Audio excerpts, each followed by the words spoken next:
2026 world കപ്പിന് ഇനി 50-ൽ താഴെ ദിവസങ്ങൾ മാത്രമാണ് ബാക്കിയുള്ളത്. നിലവിലെ ലോക ചാമ്പ്യന്മാരായ അർജന്റീന ഒരുങ്ങിത്തന്നെയാണ് ഇത്തവണയും വേൾഡ് കപ്പിനെത്തുന്നത്.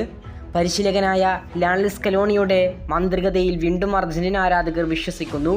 ബാക്ക് ടു ബാക്ക് കിരീടങ്ങൾ നേടുക എന്ന സ്കലോണിയുടെ പതിവ് ഈ വേൾഡ് കപ്പിലും അർജന്റീന തുടർന്നേക്കുമെന്നാണ് ആരാധകർ വിശ്വസിക്കുന്നത്. 2021 കോപ്പ, 22 വേൾഡ് കപ്പ്, പിന്നെ ഇതാ 24-ൽ വീണ്ടും കോപ്പ അമേരിക്ക അർജന്റീന വിജയിക്കുകയും ചെയ്തിരുന്നു. ഇനി മുന്നിലുള്ളത് 2026 വേൾഡ് കപ്പാണ്. ഇത്തവണ അർജന്റീന ചാമ്പ്യന്മാരാകുമോ? ഏതായാലും ഏറ്റവും മികച്ചൊരു സ്ക്വാഡിനെ തന്നെയായിരിക്കും സ്കലോണി വേൾഡ് കപ്പിലേക്ക് കാത്തുവെച്ചിട്ടുണ്ടാവുക. ഓരോ പൊസിഷനിലേക്കും സ്കലോണിയുടെ ഏറ്റവും മികച്ച ആയുധങ്ങളെ തന്നെ സ്കലോണി പറഞ്ഞുവിടും. ഏതായാലും നിലവിലെ ഫോം അനുസരിച്ച് അർജന്റീനയിൽ കളിക്കാൻ അല്ലെങ്കിൽ അർജന്റീനയുടെ ഫസ്റ്റ് സ്റ്റാർട്ടിംഗ് ലൈനപ്പിൽ സ്ഥാനമുറപ്പിക്കാൻ സാധ്യതയുള്ള താരങ്ങൾ ആരൊക്കെയെന്ന് നോക്കാം. ഓരോ കളിക്കനുസരിച്ചും സ്കലോണി മാറ്റം വരുത്തിക്കൊണ്ടേയിരിക്കും, അതിൽ സംശയമൊന്നുമില്ല. അങ്ങനെയെങ്കിലും ഓരോ പൊസിഷനിലേക്കും ഏറ്റവും മികച്ച താരങ്ങളെ തന്നെ സ്കലോണി തിരഞ്ഞെടുത്തേക്കും. നിലവിൽ ഈ അവസ്ഥയിൽ അർജന്റീനയുടെ സ്റ്റാർട്ടിംഗ് ലൈനപ്പിൽ സ്ഥാനം പിടിക്കുന്ന ആ 11 പേരെ നോക്കാം.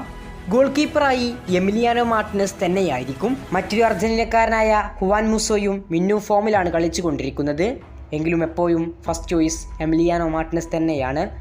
ഇനി പ്രതിരോധ നിരയിൽ നോക്കാം. റൈറ്റ് ബാക്ക് പൊസിഷനിൽ നൗഹൽ മൊളീന, അതാണ് സ്കലോണിയുടെ ഫസ്റ്റ് ചോയ്സ്. ഇനി സെൻറ്റർ ബാക്ക് പൊസിഷനിൽ ക്രിസ്റ്റ്യൻ റൊമേറോയും ലിസാൻഡ്രോ മാർട്ടിനസും. നിലവിൽ ക്രിസ്റ്റ്യൻ റൊമേറോ പരിക്കിൻ്റെ പിടിയിലാണ്.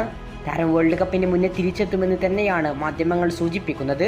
പരിക്കിൽ നിന്ന് മുക്തനായി താരം ഫോമിലേക്ക് മടങ്ങിയെത്തിയാൽ സ്കലോണിയുടെ ഫസ്റ്റ് ചോയ്സ് ക്രിസ്റ്റ്യൻ റൊമേറോ തന്നെയാണ്.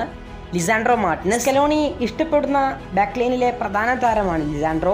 പക്ഷേ അടുത്തിടെയുള്ള പരിക്കും ഫോമില്ലായ്മയും താരത്തെ വലിയ രീതിയിൽ തന്നെ അലട്ടുന്നുണ്ട്. അങ്ങനെയെങ്കിൽ ചിലപ്പോൾ ലിസാൻഡ്രോക്ക് പകരം ബലേഡി ആയിരിക്കും, അല്ലെങ്കിൽ ഒട്ടാമിണ്ടിയെയും പരിശീലകനായ സ്കലോണി പരിഗണിച്ചേക്കും. ഇനി ലെഫ്റ്റ് ബാക്കിൽ വാലന്റൈൻ ബാർക്കോ, US സൂപ്പർ താരമാണ്. ടാഗ്ലിയാഫിക്കോക്ക് പകരം ചിലപ്പോൾ ഫസ്റ്റ് 11-ൽ സ്ഥാനം പിടിക്കാൻ സാധ്യതയുള്ള താരമാണ് വാലന്റൈൻ ബാർക്കോ. ഇനി അർജന്റീനയുടെ മധ്യനിര നോക്കാം.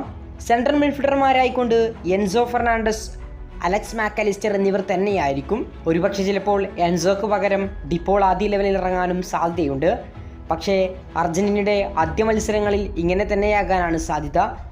ഇനി വിങ്ങുകളിൽ അറ്റാക്കിംഗ് മിഡ്ഫീൽഡർ പൊസിഷൻ കളിക്കുന്ന തിയാഗോ അൽമേഡയും പിന്നെ വേഗത കൊണ്ട് കളനിറയുന്ന ഗുലിയാനോ സിമിയോണുമായിരിക്കും. നിലവിൽ തിയാഗോ അൽമേഡ അർജന്റീനക്കായി മിന്നും ഫോമിലാണ് കളിച്ചുകൊണ്ടിരിക്കുന്നത്. ഗുലിയാനോ സിമിയോൺ ക്ലബിനായും അർജന്റീനക്കായും നിലവിൽ മിന്നും ഫോമിൽ തന്നെയാണ്. ഇനി അർജന്റീനയുടെ മുന്നേറ്റ നിര നോക്കാം. ഹൂലിയൻ അൽവരസും ലിയണൽ മെസ്സിയും സ്റ്റാർട്ടിംഗ് ചെയ്യാനാണ് സാധ്യത. അല്ലെങ്കിൽ ഹൂലിയൻ അൽവരസും മെസ്സിക്ക് പകരം ലൗതാരോ മാർട്ടിനസുമായിരിക്കും. മെസ്സി ചില മത്സരങ്ങളിൽ രണ്ടാം പകുതിയിൽ കളിക്കാനിറങ്ങാനും സാധ്യതയുണ്ട്.